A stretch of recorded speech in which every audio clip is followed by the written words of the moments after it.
कैसे हो आप सब लोग। मुझे उम्मीद है कि आप सभी लोग अच्छे होंगे, मस्त होंगे और स्वस्थ भी होंगे। तो आज फिर हम एक नई कहानी के साथ अपनी एक भूतिया जर्नी में फिर से एक अजीब दुनिया की बात करने वाले हैं। क्या आप जानते हैं कि ये दुनिया जहां हम रहते हैं वहां पर जो कुछ भी हमें दिखाई देता है उसके अलावा भी बहुत से अजीब क्रिएचर्स भी हमारे साथ रहते हैं, लेकिन वो हमारी नजरों से परे होते हैं। हाँ, अगर आपको ऐसा लगता है कि हर पल, हर समय, हर घड़ी आप अकेले ही रह रहे हो आपकी परछाई के साथ, तो आप बिल्कुल गलत हो, क्योंकि आप कभी भी अकेले नहीं हो। अदृश्य शक्तियां आपके आसपास घूमती रहती है और आपके आसपास और भी लोग आपसे जुड़े हुए हर पल रहते हैं। कुछ अजीब एंजल्स होती हैं जो आपकी मदद कर रही होती है और कुछ अजीब राक्षस भी होते हैं जो आपको वश में करने की कोशिश कर रहे होते हैं। वैसा ही कुछ यहाँ पर होने जा रहा है, पर कुछ अलग।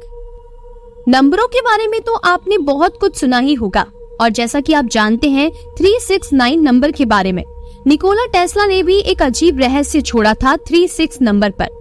और ऐसे ही एक और नंबर भी है और वो है नंबर 7। इसके बारे में भी आपने कभी न कभी सुना ही होगा।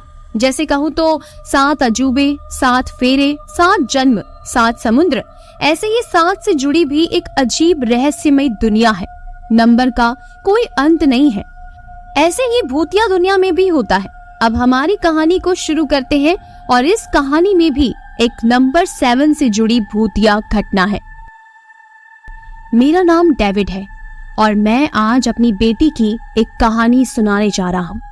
जब मेरी बेटी पैदा हुई थी तभी उसने अपनी माँ को जन्मते ही अलविदा कह दिया था और मेरा भी मेरी पत्नी के सिवाय कोई नहीं था।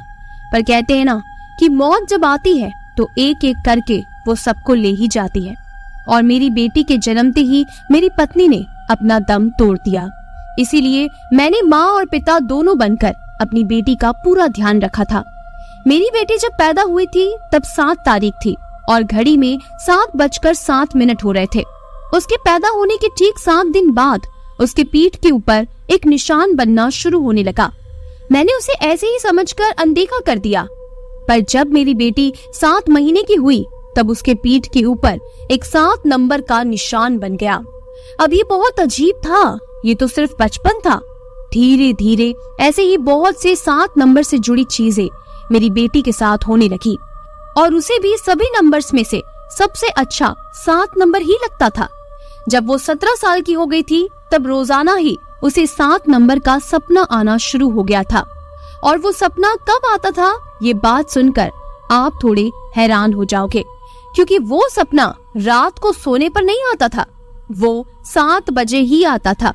अपने आप मेरी बेटी को शाम 7 बजे नींद आना शुरू हो जाती थी और आंख लगते ही वो एक भयानक सपने में जाकर उठती थी जहाँ पर उसे 7 नंबर दिखाई देता था।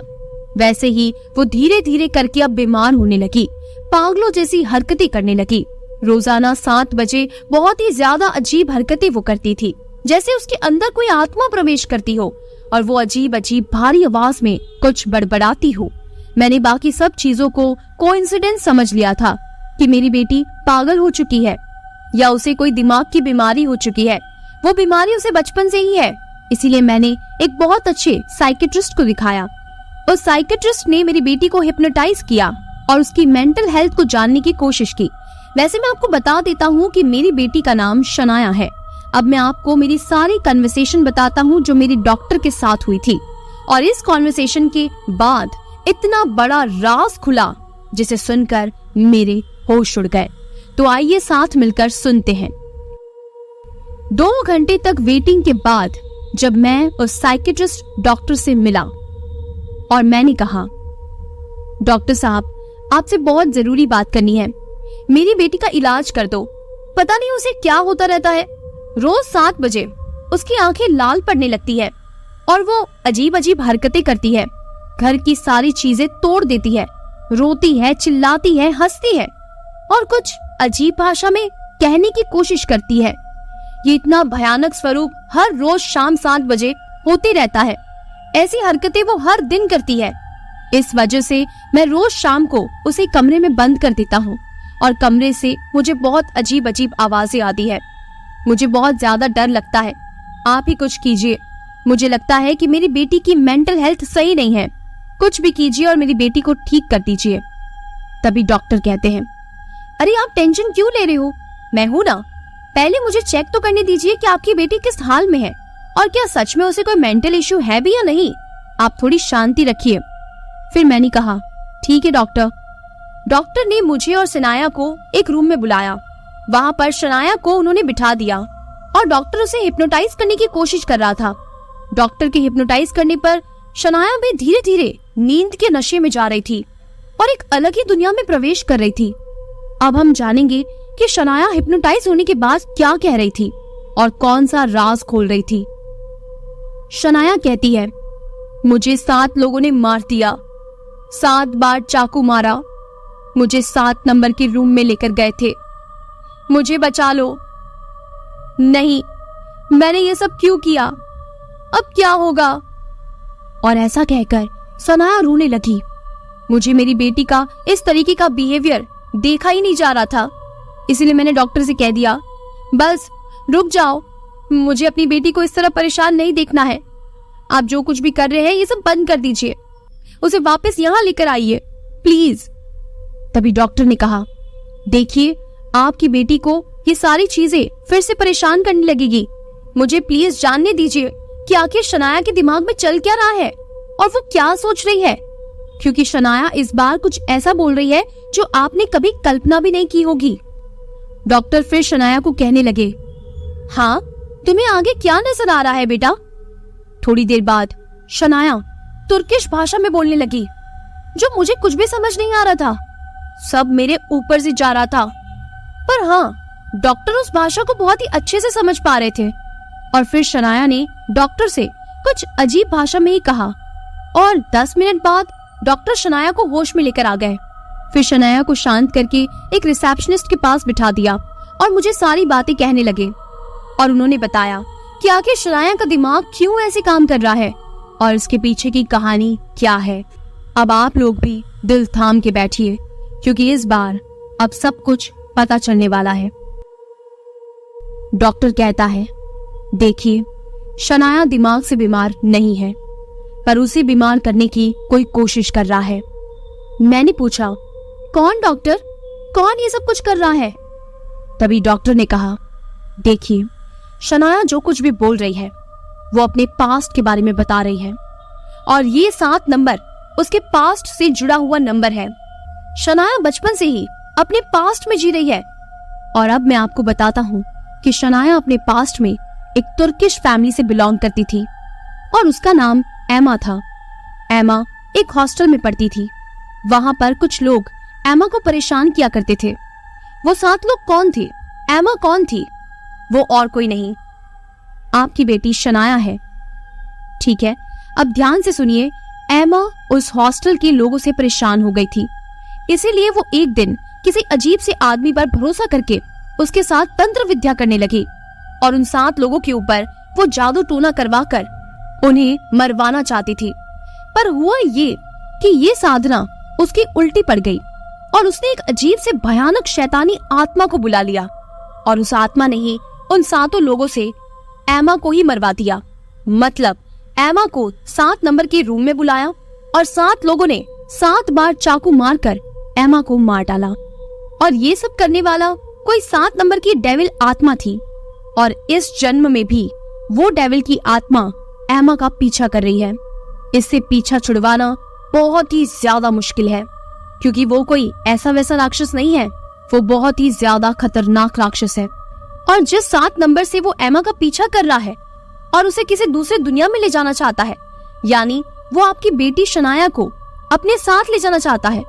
इसीलिए अगर इसका कोई रास्ता ढूंढना है तो एक बहुत बड़े बाबा है जो हर रविवार शाम 5 बजे मिलते हैं। पर हाँ, वो सिर्फ रविवार को ही मिलते हैं। आज तो आप उनसे नहीं मिल सकते, पर 2 से 3 दिन बाद रविवार को आप जरूर एमा के साथ शनाया के साथ जाकर उन बाबा को दिखाइए। वो जरूर इसका कोई रास्ता निकाल सकते हैं, क्योंकि मैं एक साइकियाट्रिस्ट हूँ सिर्फ मेंटल चीजों को जान सकता हूँ और किसी बीमारी को भगा सकता हूँ, पर ऐसी कोई अजीब घटनाएं जो पास से जुड़ी हो और किसी शैतानी आत्मा से जुड़ी हो, ये सारी घटनाएं मैं नहीं सुलझा सकता। और मैं ही नहीं, कोई भी डॉक्टर इसका कोई इलाज नहीं कर सकता। इसका इलाज करने वाले सिर्फ वही बाबा हो सकते हैं। तो जितना जल्दी हो सके आप वहां जाइए। ये सब तो हमारी बातें डॉक्टर से हो रही थी।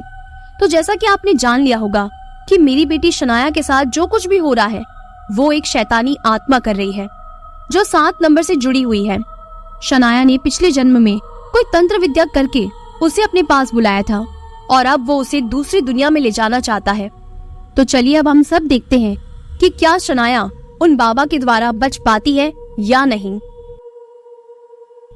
2 दिन बाद मैं अपनी बेटी को रविवार की शाम 5 बजे उन बाबा के पास ले जाने वाला था, पर उसके 2 घंटे पहले ही पता नहीं मेरी बेटी घर से गायब हो गई। और ये सब सोचकर मैं बहुत परेशान हो गया, क्योंकि थोड़ी देर पहले ही वो अजीब अजीब हरकतें भी कर रही थी। इसीलिए मैंने मेरी बेटी के दोस्तों के घर पर कॉल किया था कि कहीं वो वहां तो नहीं है, पर वो किसी के भी घर पर नहीं थी। आस पास बाहर हर जगह दूर दूर तक मैंने अपनी बेटी को ढूंढ लिया, पर मुझे मेरी बेटी कहीं भी नजर नहीं आई।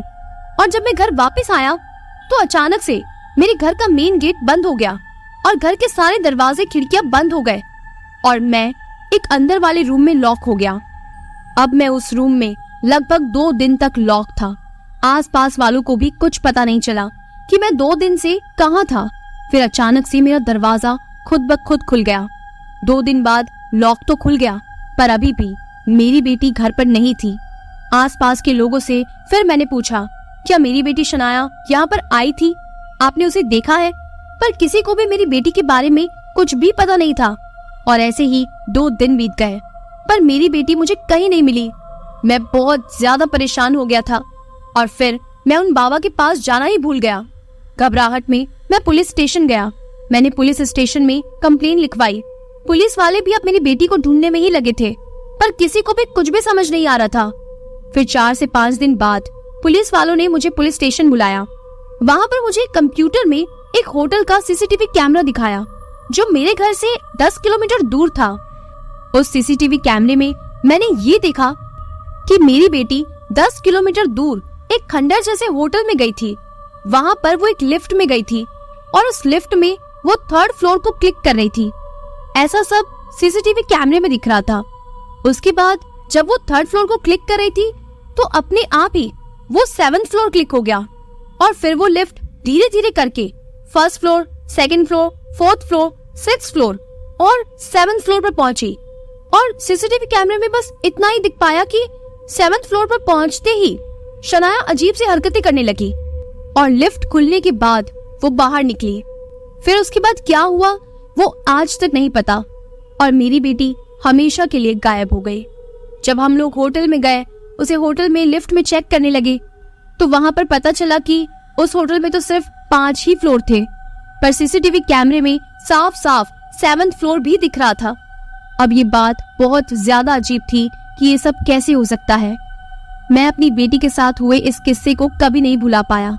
मेरी बेटी बचपन से ही रहस्यमय दुनिया में थी और उस शैतानी आत्मा ने भी मेरी बेटी को हमेशा के लिए उस रहस्यमय दुनिया का हिस्सा बना दिया। वैसे कहते हैं ना कि अगर बुरी आत्मा आपके साथ लग जाए तो फिर आप कोई भी जन्म क्यों ना ले लो, वो आपको अपने साथ जरूर ले जाएगी। और वही मेरी बेटी शनाया के साथ हुआ। इस बात को तो बीते काफी समय हो चुका है, पर एक दिन मैं अपने स्टोर रूम में पड़े सारे सामान को यहाँ से वहां जमा रहा था, तब मुझे एक बहुत ही ज्यादा पुराना न्यूज़पेपर मिला। मैंने उस न्यूज़पेपर पर लिखे शब्दों को पढ़ने की कोशिश की, क्योंकि वो न्यूज़पेपर बहुत ही गंदा हो चुका था और उसकी प्रिंटिंग भी आधे से ज्यादा मिट चुके थे। पर मुझे उसमें 2 पैराग्राफ अच्छे से समझ आ रहे थे। जब मैंने वो सब पढ़ा तो मेरे होश उड़ गए, क्योंकि उसमें एक कहानी लिखी थी जो मुझे उस साइकियाट्रिस्ट ने बताई थी, एमा की कहानी। जो कुछ भी मैंने उस डॉक्टर से सुना था वो सब कुछ उसके अंदर लिखा था कि एमा को 7th रूम नंबर में बुलाकर 7 लोगों ने 7 बार चाकू मारा। ये सब कुछ उसमें लिखा हुआ था। अब उस साइकियाट्रिस्ट की बात सच में बदल चुकी थी, इसीलिए ये न्यूज़पेपर पढ़ते ही मैं फटाफट उस खंडर वाली होटल में गया और वहाँ पर मैंने ये जानने की कोशिश की कि आखिर मेरी बेटी शनाया वहाँ क्यों गई थी। तब मुझे ये पता चला कि यहाँ पर लगभग बहुत ही साल पहले एक एमा नाम की लड़की आया करती थी और उसने इसी होटल में किसी आदमी की मदद से जादू टोना किया था और वो हर रोज इसी होटल में हॉस्टल से बाहर आकर तंत्र विद्या किया करती थी। इसीलिए वो राक्षस मेरी बेटी को, यानी शनाया कहो या एमा कहो, उसको इसी होटल से दूसरी दुनिया में लेकर चला गया। और आपको जानकर ये भी हैरानी होगी कि एमा और शनाया दोनों की ही मौत 7 तारीख को ही हुई। तो ये होता है नंबरों का रहस्यमयी खेल, जिसे कोई भी समझ नहीं पाता। तो कैसी लगी आपको मेरी लिखी हुई ये नंबर 7 की राज की कहानी? अगर आपको मेरी ये कहानी पसंद आई है तो मेरे वीडियो को जरूर लाइक करें। मैंने बहुत मेहनत से आपके लिए ये कहानी लिखी है। तो अगर आपको मेरी कहानियां पसंद आती हैं तो मेरे चैनल को जरूर सब्सक्राइब कीजिएगा। ऐसे ही ढेर सारी भूतिया, डरावनी, रहस्यमयी कहानियां मैं आप लोगों के लिए अक्सर लेकर आया करती हूँ। वैसे आपके भी अगर कोई फेवरेट हॉन्टेड टॉपिक्स हैं जिन पर आप हॉरर स्टोरी सुनना चाहते हैं तो कमेंट करके जरूर बताइए। चलिए अब हम सुनते हैं बेमनी गांव की एक horror story. India's most haunted village Bemni गांव। अगर आप हॉरर स्टोरीज सुनने के शौकीन हैं तो आपने कभी न कभी बेमनी गांव के बारे में तो सुना ही होगा। अगर आपने नहीं सुना है तो आज की वीडियो में मैं आपको बेमनी गांव के बारे में भी बताऊंगी और इससे जुड़ी एक काल्पनिक कहानी मैंने लिखी है, वो भी मैं आपको सुनाऊंगी। दरअसल बेमनी गांव पूरी दुनिया में यहाँ पाई जाने वाली प्रेत आत्माओं की वजह से जाना जाता है। कहा जाता है कि इस गांव में जितनी तेजी से लोग आत्माओं का शिकार होते हैं, उतनी तेजी से कहीं भी लोग आत्माओं के संपर्क में नहीं आते। यहाँ तक कि इस गांव में जब शादियां होती है तो शादी वाले घर को नमक से घेर दिया जाता है और मंत्रों से बांध दिया जाता है ताकि कोई बुरी शक्ति उस घर पर अपनी नजर ना डाले। बीबीसी की एक रिपोर्ट है जिसे लिखा है जैन डाइसन ने। 2013 की इस रिपोर्ट में डाइसन लिखती है कि सामाजिक परिवर्तन पर शोध करने के दौरान जब मैं अपने पति और 2 बच्चों के साथ हिमालय में 9000 फीट की ऊंचाई पर बसे बेमनी गांव में पहुंची और वहां पर एक दुकान के पास बैठी तो मेरे साथ एक अजीब घटना हुई। दरअसल जब डाइसन इस गांव की एक दुकान के पास रुकी तो उनके पास एक पहाड़ी कुत्ता आया और वो उनके 4 साल के बेटे फिन को देखकर बुरी तरह से भौंकने लगा। फिन इससे बहुत ज्यादा डर जाता है और रोने लग जाता है। तभी अचानक उस दुकान के अंदर से एक बूढ़ी औरत आती है और अपने हाथ में लिए राख को फिन के माथे पर मलने लगती है। राख मलने के साथ साथ वो कुछ मंत्रों का उच्चारण भी करती है। धीरे धीरे फिन शांत पड़ने लगता है और फिर एकदम से चुप हो जाता है। डाइसन लिखती है कि मैं ये सब देखकर बहुत हैरान थी और उस वक्त कोई भी प्रतिक्रिया नहीं दे पाई। हालांकि कुछ देर में ये सब कुछ खत्म हो गया और फिर मुझे पता चला कि वो महिला फिन को एक प्रेत से निजात दिला रही थी। तो आपने बेमनी गांव के बारे में तो अब जान ही लिया है। तो चलिए अब मेरी लिखी हुई काल्पनिक कहानी बेमनी गांव के ऊपर सुनते हैं। इस टॉपिक को हमारे एक सब्सक्राइबर आदित्य वैद्य ने सजेस्ट किया है। तो अगर आप भी अपना कोई फेवरेट टॉपिक मुझे सजेस्ट करना चाहते हैं तो कमेंट करके बता दीजिएगा। अगर आपको ये कहानी अच्छी लगती है तो चैनल को जरूर सब्सक्राइब कीजिएगा। तो चलिए अब बिना किसी देरी के बेमनी गांव की हमारी इस कहानी की ओर आगे बढ़ते हैं। फोन की घंटी बजती है और भागती हुई कृतिका जल्दी से फोन उठाती है। कृतिका फोन उठाती है और वहाँ से रिया उसे कह रही होती है, तो कब आने वाली है भाई? इस बात पर कृतिका कहती है, अरे जैसे मेरा काम खत्म होगा ना मैं जल्दी से आ जाऊंगी। ये बोलकर कृतिका फोन रख देती है और खुद ही सोचने लगती है, आज तो मैं पहली बार किसी पहाड़ी शादी को अटेंड करने वाली हूँ, क्योंकि कृतिका, रिया और आरती तीनों ही साथ में हॉस्टल में पढ़ा करती थी और फिर काम की वजह से कृतिका किसी अलग शहर में रहने लग गई और वहाँ काम करने लग गई। रिया और आरती दोनों ही काम करने के लिए कृतिका से अलग हो गई थी। कृतिका ट्रेन की टिकट बुक करती है और करीबन 1-2 दिन के अंदर अंदर ही वो बेमनी गांव के लिए निकल जाती है। वो सबसे ज्यादा एक्साइटेड तो इसलिए थी क्योंकि उसे आरती से मिलना था, क्योंकि रिया से तो वो अभी थोड़े टाइम पहले मिली थी, लेकिन आरती से वो 3 साल से नहीं मिली थी और अब आरती की शादी में वो जा रही थी। वैसे तो कृतिका कई बार पहाड़ी क्षेत्र में या फिर पहाड़ी वाले इलाकों में गई हुई है, लेकिन कभी भी पहाड़ी वाले इलाकों में उसने शादी अटेंड नहीं की थी, तो इसके लिए वो काफी एक्साइटेड भी थी और आरती और रिया से मिलने के लिए भी काफी एक्साइटेड थी। लगभग सुबह सुबह कृतिका आरती को फोन करती है आरती फोन उठाती है और कहती है, बोल कृतिका। इस बात पर कृतिका कहती है, स्टेशन आ जा, मैं बस तेरे गांव में पहुंचने ही वाली हूँ। इस बात पर आरती कहती है, मुझे अभी थोड़ा सा काम है, एक काम कर, तू रिया को कॉल कर ले। इस बात पर कृतिका कहती है, हाँ, हॉस्टल से जाने के बाद तो बिजी हो गई है तो। इस बात पर आरती कहती है, अरे यार ऐसा कुछ नहीं है, तू जल्दी से आ, फिर मैं तुझे सब कुछ बताती हूँ। और ऐसे ही हंसी मजाक करते हुए कृतिका फोन रख देती है और फिर वो रिया को फोन करके कहती है कि तू मुझे लेने के लिए जल्दी से स्टेशन आ जा। अब ट्रेन तो चल रही थी, बीच में कई सारे पहाड़, घाटियां और ठंडी ठंडी हवाएं चल रही थी। माहौल बहुत ही सुंदर था। ये सब देखकर कृतिका मन ही मन सोच रही थी कि शादी अटेंड करने में कितना मजा आएगा ना, जगह भी इतनी सुंदर है। और यही सब सोचते सोचते कब आधा घंटा हो जाता है कृतिका को पता ही नहीं चलता और सीधा ही ट्रेन बेमनी गांव से थोड़ा सा पहले एक स्टेशन पर आकर रुक जाती है। कृतिका जल्दी से उस स्टेशन पर उतरती है। अब वो बाहर आती है, इधर उधर देखती है तो उसे दूर रिया खड़ी हुई नजर आती है। वो भागकर रिया की तरफ जाती है और उसे गले लगा लेती है। फिर रिया कहने लगती है, कितनी लेट आई है तू, इतना तो क्या काम होता है तुझे। इस बात पर कृतिका कहती है, अब आ गई ना, तू चल जल्दी इधर से। और फिर ये सुनकर रिया कहती है, हाँ भाई, मैंने कैब तो बुक कर दी है, बस 1-2 मिनट में पहुंचती होगी। रिया कृतिका का सामान लेती है और बाहर जाने लगती है। अब कृतिका भी उसके पीछे पीछे स्टेशन से बाहर आने लगती है। तभी वो देखती है कि स्टेशन पर एक तो लोग अजीब अजीब हरकतें कर रहे हैं और एक इंसान तो खुद को ही मार रहा है, अपने ही बाल खींच रहा है। लेकिन स्टेशन पर जितने भी लोग थे कोई भी उस पर ध्यान ही नहीं दे रहा था। ऐसा लग रहा था कि जैसे स्टेशन पर जितने भी लोग हैं उनको उस इंसान से कोई मतलब ही नहीं है। कृतिका को बहुत अजीब लगने लगा। तभी वो अपने बाल खींचते खींचते कृतिका को देखने लगा और हंसने लगा। ये देखकर कृतिका बहुत डर जाती है और भागते हुए रिया के पास जाती है और पूछने लगती है कि वो मुझे इस तरह से क्यों देख रहा है, यहाँ पर मुझे बहुत अजीब लग रहा है। तभी रिया कहती है, देख, यहाँ पर ये सारी बातें मत कर, घर चलेंगे फिर मैं तुझे सब बता देती हूँ। रिया उसे कुछ भी सही से जवाब नहीं दे रही थी। अब कृतिका को भी डर लगने लगा था। कृतिका डरते डरते रिया के साथ साथ स्टेशन से बाहर निकल जाती है। तभी कृतिका दोबारा पूछती है, क्या बात है रिया। लेकिन रिया बस कृतिका का सामान रखकर ड्राइवर को ओटीपी बताकर कैब में बैठ जाती है और फिर कृतिका भी चुपचाप कैब में बैठ जाती है। अब फुल स्पीड से गाड़ी वहां से निकल जाती है और अब वो दोनों बेमनी गांव के लिए निकल पड़ते हैं। कृतिका रिया से दोबारा पूछती है, बेमनी गांव कितनी देर में आएगा। इस बात पर वो कहती है, बस 5 मिनट में आ जाएगा। ये स्टेशन बेमनी गांव से ज्यादा दूर है ही नहीं, बस आने ही वाला होगा। और अब कैब बेमनी गांव में पहुंच चुकी होती है। पहाड़ और हरी भरी वादियां देखकर ठंडी हवा खाती हुई कृतिका अब स्टेशन की बात ही भूल जाती है कि अभी अभी उसके साथ स्टेशन पर क्या हुआ था। फिर कृतिका और रिया दोनों रिया के घर के सामने पहुंचते हैं। रिया के घर पर दोनों फ्रेश होते हैं। कृतिका भी वहां पर थोड़ा नाश्ता पानी करती है और फिर वो दोनों आरती के घर के लिए निकल जाते हैं। कृतिका और रिया जैसे ही आरती के घर के सामने पहुंचते हैं तो कृतिका देखती है कि आरती के घर के सामने 2 आदमी नमक का घेरा बना रहे थे।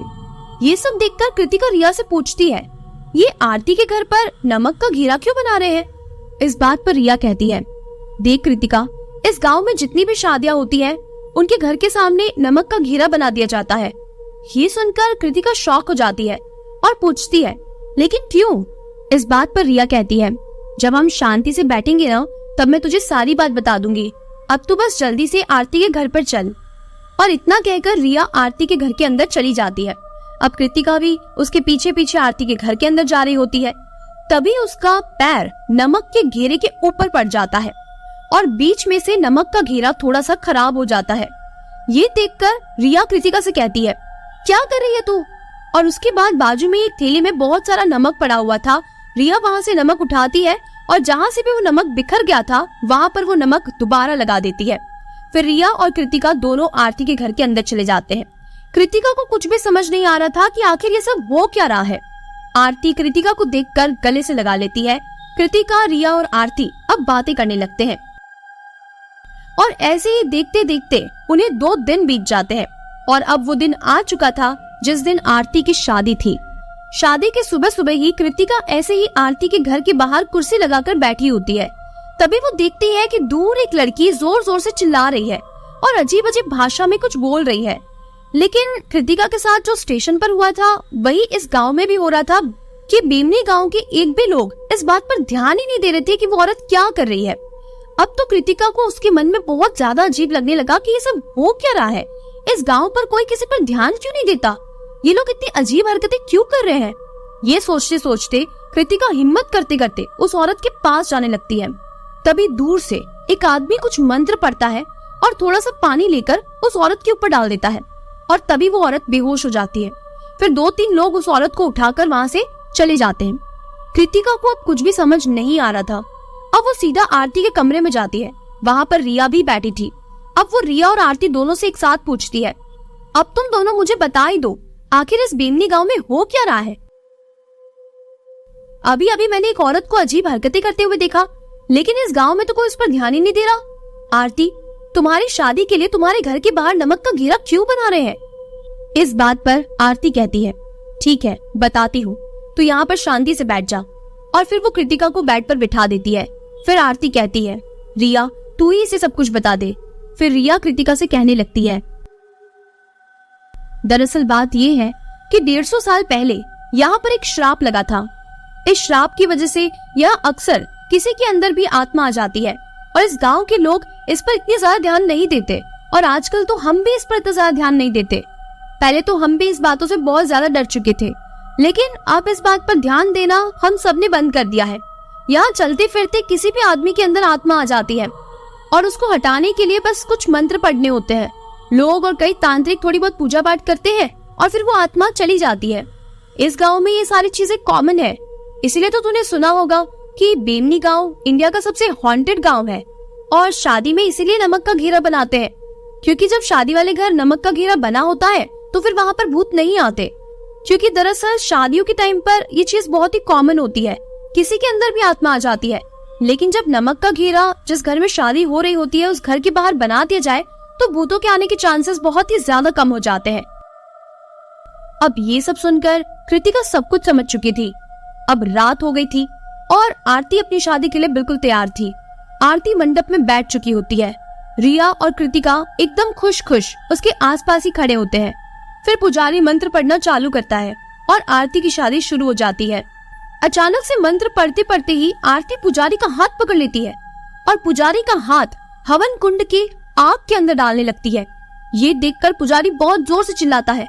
पुजारी का पूरा हाथ जल चुका था और आरती के बाजू में उसका पति बैठा था। वो उसे बहुत ही जोर से धक्का देती है और वो जोर जोर से चिल्लाने लगती है। चिल्लाते चिल्लाते उसकी साड़ी का घूंघट वहां से हट जाता है और अब उसका चेहरा बहुत ही ज्यादा भयानक दिख रहा था। ये सब देखकर कृतिका को बहुत ज्यादा डर लग रहा था। तभी आरती उठती है और जाकर सीधा ही कृतिका का गला दबाने लगती है। उसके बाद कृतिका को कुछ भी याद नहीं होता और फिर काफी समय बाद कृतिका को होश आता है। उसके आजू बाजू काफी सारे लोग बैठे होते हैं। वो उठकर उनसे पूछती है, क्या हुआ था मेरे साथ। तब उन लोगों में से एक आदमी कहता है कि जब आरती तुम्हारा गला पकड़ रही थी तब हम लोग उसे छुड़ाने की पूरी कोशिश कर रहे थे। तभी इस घर के बाजू से एक पुजारी गुजर रहा था और उसे भनक हो चुकी थी कि हो ना हो किसी के अंदर यहाँ पर चुड़ैल आ चुकी है। इसीलिए वो मंत्र पढ़ते पढ़ते ही घर में घुस गया और मंत्र पढ़ते पढ़ते ही वो आरती पर गंगाजल डालने लगा और आरती बेहोश हो गई। लेकिन उससे पहले ही कृतिका तुम भी बेहोश हो चुकी थी। और फिर पता चला कि बहुत सारे बच्चे खेल रहे थे और बच्चों के खेलने की वजह से किसी बच्चे ने खेलते खेलते वो नमक का घेरा बीच में से मिटा दिया था और इसीलिए आरती के अंदर एक भयानक आत्मा ने वास कर लिया था। ये सब सुनकर कृतिका बहुत ज्यादा शॉक हो जाती है और कहती है कि आरती कहाँ गई। तभी आरती की मम्मी रोते रोते वहां आती है और कहती है कि आरती की विदाई हो रही है, तुम भी जल्दी से आ जाओ। फिर कृतिका भागकर आरती के पास जाती है। आरती बिल्कुल सही सलामत थी और उसकी शादी भी हो चुकी थी। अब कृतिका आरती को गले से लगा लेती है। रिया और कृतिका आरती को बाय बाय बोलकर वहां से जाने लगते हैं और उसके ही 3-4 दिन बाद आरती भी उस बेमनी गांव से निकल जाती है। वो जब ट्रेन के लिए स्टेशन पर पहुंचती है तब वो देखती है कि स्टेशन पर एक आदमी अजीब अजीब हरकतें कर रहा है और अजीब भाषा में कुछ बोलकर यहाँ से वहां भाग रहा है। लेकिन अब तो कृतिका को भी ये सब कुछ बिल्कुल नॉर्मल लगने लगा था। और फिर कृतिका की ट्रेन आ जाती है और वो वहां से निकल जाती है। लेकिन अब उसके पास किसी शादी का कार्ड आता है, या फिर वो शादी अगर पहाड़ों में होने वाली होती है तो वो पहाड़ों का नाम सुनकर ही कृतिका बहुत ज्यादा सहम जाती है और आज भी उसके रोंगटे खड़े हो जाते हैं। और जब भी वो इस बात को याद करती है, इस वाक्या को याद करती है, तो उसकी रूह कांप उठती है। तो कैसी लगी आपको ये कहानी? अगर आपको ये कहानी पसंद आई है तो वीडियो को लाइक और चैनल को सब्सक्राइब जरूर कीजिएगा। तो आपको इन दोनों कहानियों में से कौन सी कहानी सबसे ज्यादा पसंद आई है, मुझे कमेंट करके जरूर बताइएगा। मैं इसी तरह की भूतिया, डरावनी और रहस्यमय कहानियां अक्सर आप लोगों के लिए लाया करती हूँ। मोस्टली सारी स्टोरीज मैं खुद ही लिखती हूँ, तो इसीलिए मुझे आपके फीडबैक की बहुत ज्यादा जरूरत पड़ती है कि आपको मेरी कहानियां कैसी लग रही है। वैसे अगर आप मेरी हेल्प करना चाहे और मुझे कुछ हॉरर स्टोरी सेंड करना चाहे तो मेरी इंस्टा आईडी आपको डिस्क्रिप्शन में मिल जाएगी। वहां जाकर आप अपनी भी कुछ सच्ची घटनाएं या फिर कुछ काल्पनिक कहानियां अगर मेरे साथ शेयर करना चाहते हैं तो आप कर सकते हैं। और आपका फीडबैक मेरे लिए बहुत ज्यादा इम्पोर्टेंट है, क्योंकि मैंने अभी तक अपने चैनल पर बहुत सारे पॉडकास्ट अपलोड किए हैं, फिर चाहे वो ट्रक ड्राइवर की कहानी हो, ऑटो ड्राइवर की कहानी हो, किन्नर से जुड़ी कहानी हो, ऐसे बहुत सारे अलग अलग टॉपिक्स पर मैं आपके लिए स्टोरीज लिखती रहती हूँ और आपके लिए लेकर आती हूँ। तो इसीलिए अगर आप फीडबैक देते हैं तो उससे मुझे ये पता चलता है कि आपको मेरी कहानियां सच में कैसी लग रही हैं।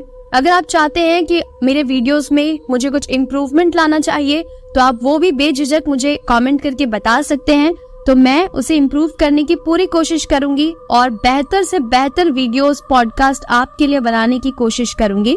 ऐसे कौन से हॉरर टॉपिक्स हैं जिन पर आप हॉरर स्टोरी सुनना ज्यादा पसंद करते हैं, आप मुझे कमेंट करके जरूर बताइए। और आपका कोई भी ऐसा सजेशन हो जो आप मुझे देना चाहते हैं तो आप बेझिझक कमेंट में बता सकते हैं और अपनी स्टोरीज भी आप इंस्टा आईडी पर मुझे शेयर कर सकते हैं। ये सब मैं इसलिए इतना ज्यादा बोल रही हूँ क्योंकि मुझे अभी आपके सपोर्ट की बहुत ज्यादा जरूरत है। जब आप वीडियो को लाइक करते हैं, चैनल को सब्सक्राइब करते हैं, अपना प्यारा सा कमेंट करके मुझे बताते हैं, तो उससे मुझे मोटिवेशन मिलता है, सपोर्ट मिलता है। तो मुझे उम्मीद है कि आप मेरी मदद जरूर करेंगे और आप मुझे जरूर सपोर्ट करेंगे। तो चलिए, ऐसी बहुत सारी डरावनी, भूतिया और रहस्यमय कहानियों को सुनने के लिए मेरे चैनल से जुड़े रहिएगा। और अपना कोई भी सजेशन है, कोई भी फीडबैक है तो मुझे कमेंट करके जरूर बताइएगा, मैं उस पर जरूर काम करूंगी। तो चलिए मिलते हैं अगली कहानी के साथ, नए पॉडकास्ट के साथ। तब तक के लिए अपना ढेर सारा ख्याल रखिएगा, खुश रहिएगा। Okay, bye.